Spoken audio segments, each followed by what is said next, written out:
How to show or hide parentheses around the numbers in Sankey chart in Google Sheets.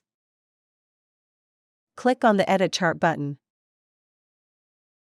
Click on the Node Properties pen to hide the parentheses. Click on the Symbols section. By default, the parentheses are shown. You can hide the parentheses around the numbers by sliding the Show Parentheses button to the left, that is off. Click on the Apply button. The parentheses are now hidden.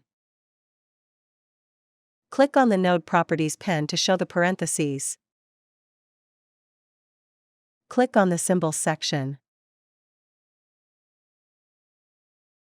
You can show the parentheses around the numbers by sliding the Show Parentheses button to the right, that is on.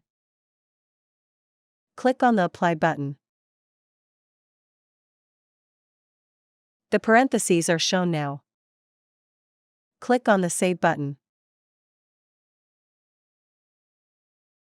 We appreciate your business, thank you. Please remember to subscribe to our channel.